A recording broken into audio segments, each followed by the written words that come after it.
10 hidden realities about Meitei terrorist organizations, a Zalenga media, investigative feature sourced from local populace, paper presentations, secret meeting datas, newspapers, national media, and international archives. Disclaimer from Zalenga Media. Zalenga Media is committed to truth-telling, responsible journalism, and providing a voice to communities historically marginalized and persecuted. This article is based on publicly available records, independent investigations, testimonies of survivors, and credible intelligence sources. It does not seek to vilify any community or ethnic group as a whole, but aims to expose the criminal activities of specific armed outfits operating under the guise of political or ethnic movements. We stand in solidarity with all innocent victims of violence, irrespective of tribe, race, or faith, and reject all forms of ethnic hatred or communal stereotyping. Introduction. In the complex landscape of Northeast India's insurgency, Meitei militant organizations, primarily operating out of the Imphal Valley, have built a powerful and dangerous legacy.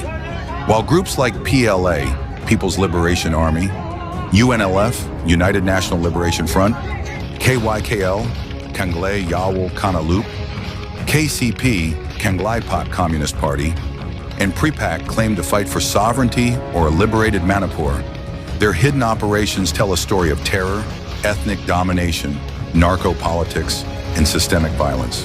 Here are 10 hidden truths about these outfits, as uncovered by Zalenga Media and other grassroots sources. 1. Political protection, a culture of silent support. Despite being declared banned outfits by the Indian government, many Meitei insurgent groups have continued to flourish due to silent backing from valley-based political power centers. High-profile Meitei politicians, both past and present, have been accused of using insurgents to intimidate rivals, secure votes, and channel black money. Even surrendered militants have confessed that the election machinery in the Imphal Valley is deeply influenced by underground groups, with threats issued to anti-Meitei or tribal candidates. This nexus has created an ecosystem of impunity where terror masquerades as ideology. 2. Foreign training in China and Myanmar. Multiple intelligence reports reveal that PLA, UNLF, and KYKL militants have received training and logistical support in Chinese territory, particularly in Yunnan province, often routed via the ISI and NSCN-IM in Myanmar. These camps offer guerrilla tactics, IED crafting, and radio communication courses. Some camps are allegedly operated in collaboration with Myanmar junta-backed militias, especially post-2021 coup.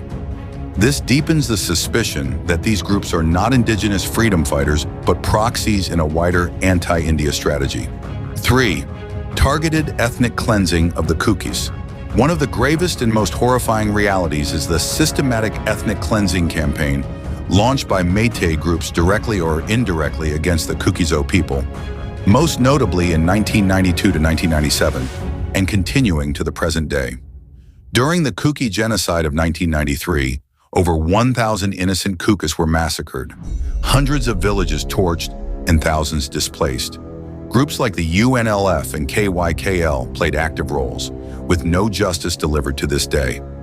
In 2023 to 24, similar patterns of ethnic cleansing re-emerged, backed by armed Meitei mobs allegedly aided by valley-based outfits under the pretext of a civilian uprising.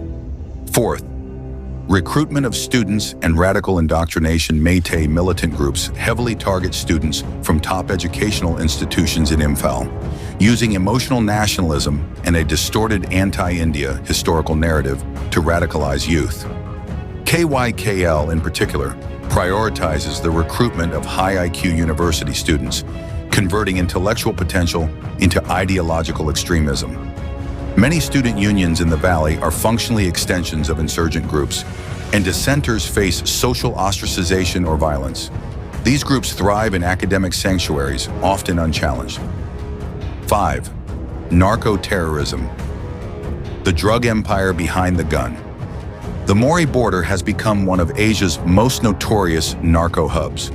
Meitei insurgent groups have built a multi-crore drug empire, smuggling heroin, WI tablets, and crystal meth from Myanmar into India and beyond.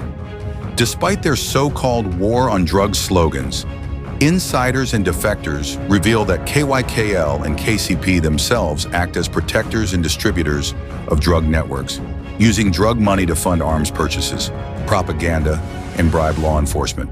This makes them narco-terrorist syndicates, not freedom fighters. 6. Organized extortion, terror economics. In the Imphal Valley, extortion is institutionalized. Contractors, teachers, businessmen, even government employees must pay monthly donations to multiple underground groups. Failing to comply often results in kidnapping, threats, arson, or death. This parallel taxation system provides Meitei terror outfits with enormous financial power, and many victims are too scared to report incidents to the police. State agencies in some cases have even been accused of collaborating with these groups for mutual benefit. 7. Underground judicial systems and kangaroo courts. Kykl and Unlf operate their own revolutionary people's courts, where civilians are tried and punished, often fatally for minor offenses, alleged informant activities, or non-compliance. Videos have surfaced over the years showing public beatings, forced apologies, and executions, all carried out in the name of discipline. This shadow governance system undermines democratic institutions and violates every principle of human rights. 8. Silencing dissent through assassinations.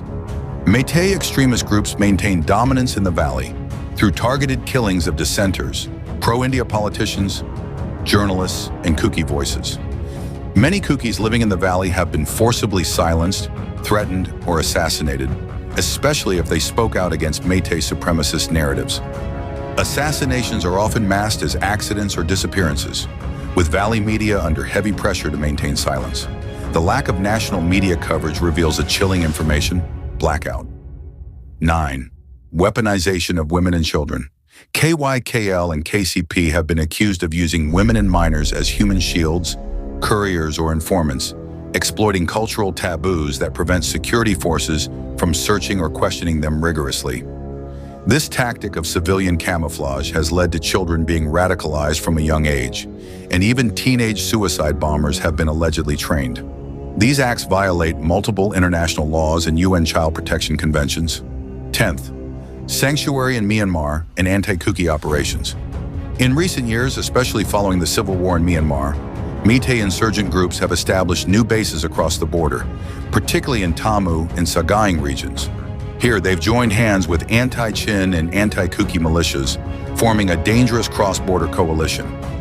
These Meitei units have allegedly conducted joint operations against Kykl villages in Myanmar, aligning with pro-junta forces and actively participating in ethnic warfare, displacing thousands of Kykl civilians.